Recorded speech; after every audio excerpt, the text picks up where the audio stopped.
So guys, yung building na nasa likod ko ngayon, ito yung ginawang quarantine building.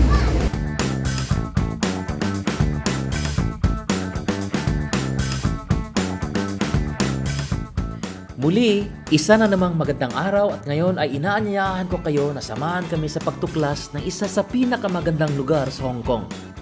So guys, tara at ating lakbayin ang Hong Kong Bay from Kowloon area to North Point.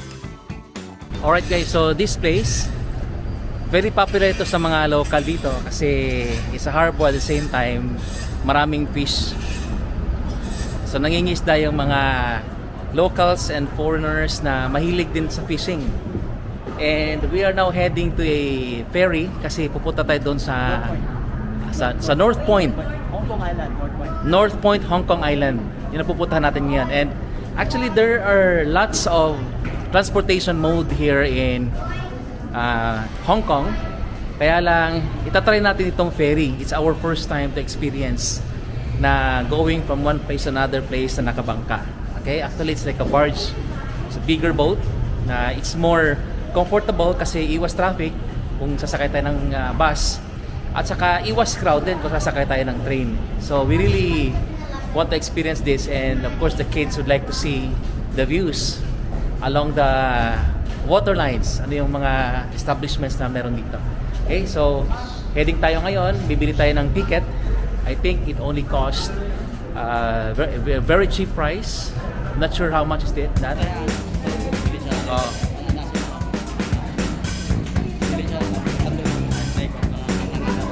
Alright, so yung ano pala dito, yung schedule is it starts at 7 o'clock in the morning, yung first trip. And then yung last trip na Manila is around 7:45 in the evening. So yung payment rito for adult, it starts around 8 Hong Kong dollars. Kapag naman yung mga kids below 12 years old, half lang yung price, 50%, around $4. Very tipid, di ba? Okay, so now, let's try the experience na sumakay ng bangka.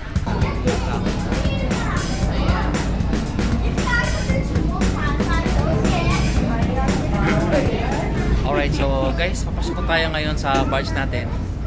Excited. Actually, I've been to boats a lot of times already, pero this is one of the most exciting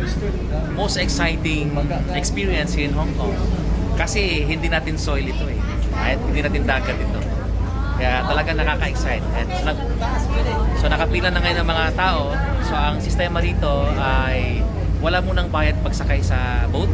Pero once we arrive at the destination, that's the time magbabayad tayo. Adults, $8 Hong Kong dollars. For kids, 4 Hong Kong dollars. Alright, come on, let's go. Sakay na tayo. Sakay na!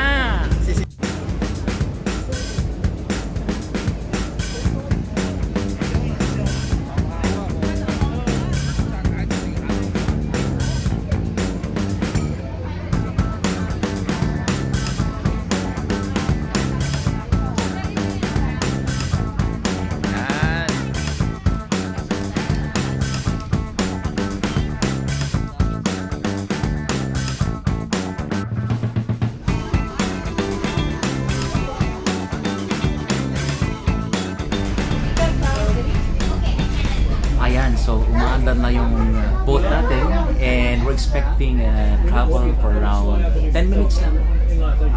I can estimate it's only around 1 to 2 kilometers. But during the way, papunta sa destination natin, talagang nakaka-relax. Naming mga buildings, naming mga birds, and very clear yung dagat dito. It seems walang pollution. I don't know, pero blue na blue yung yung tubig. And so, ito yung heading natin ngayon from that destination, going to that destination. It only take around 5 minutes. Once yung mga passengers are on board, then dire-diretso na yung bangka. Wow! So guys, yung building na nasa likod ko ngayon, ang sabi ng friend natin, ito daw yung ginawang quarantine building during COVID pandemic. So, ginagawa nila kapag mayroong mga locals and foreigners na nagkakasakit, dinediretso nila dyan. Isipin nyo naman yan, no? Para siyang hospital, pero yung overview niya, overlooking yung Hong Kong Bay. So yung mga pasyente para lang silang nagbabakasyon. And it's a good advantage for those people who are being admitted here kasi mas madali silang gumaling. Okay? Mas madali naging heal. Kasi nga, simoy ng hangin at the same time yung views na nakita nila ay talagang nag-boost ng kanilang energy at moral. Fantastic. And this building here ay partnership ng Hong Kong and China. Kaya according to our source, ginawa ito ng less than 2 months. Isipin gigantic building done in just 2 months kasi mabilisan yung construction nila to accommodate the demand of the patients. Guys, additional trivia lang. Ang Hong Kong Bay ay tinatawag ding Victoria Harbor. Ito ay nagmula sa pangalan ni Queen Victoria ng United Kingdom. Ang Hong Kong Bay ay nagsisilbing mahalagang sentro ng kalakaran sa loob ng maraming siglo. Ang iconic na Star Ferry na naglalayag ng mahigit 1 siglo na ay nagsisilbing higit pa sa isang paraan ng transportasyon. Naglalaman ito ng buhay na kasaysayan na nag-uugnay sa Hong Kong Island at Kowloon. Ang Victoria Harbor ay kilala bilang isa sa pinakaabala at pinakatanyag na mga daungan hindi lamang sa Asia, kundi pati na sa buong mundo. Ang Victoria Harbor ay sumisimbolo sa katayuan ng Hong Kong bilang isang global financial powerhouse. Sa kabila ng malawak na urban development at reclamation projects, ang Hong Kong Bay ay nananatili bilang puso ng bansang ito. One of the most fascinating thing here dito sa Hong Kong, guys, is that although ang dami-dami na nilang buildings, build pa rin sila ng buildings.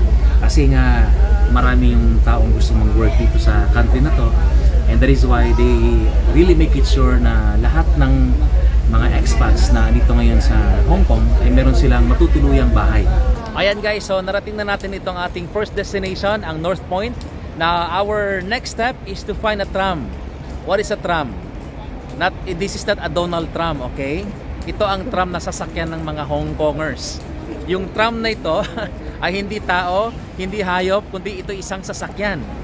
It looks like a bus, pero it's powered by electric, di kuryenteng bus. Pero walang gulong. Ay, may gulong siyang bakal. Okay? Pero yung dadaanan niya ay riles. So it's combination, di kuryenteng bus na dumadaan sa riles. Yan ang tram, not Donald Trump. Alright? So guys, isa na namang magandang pagkakataon upang malaman natin ang tungkol sa isa pang pinaka-eleganteng lugar sa Hong Kong. Susunod ay ating aalamin at itatampok ang isa pang sikat na mode of transportation sa bansang ito. Ito ay tinatawag nilang tram. Until next time, see you again in my next vlog. Bye for now and thanks for watching!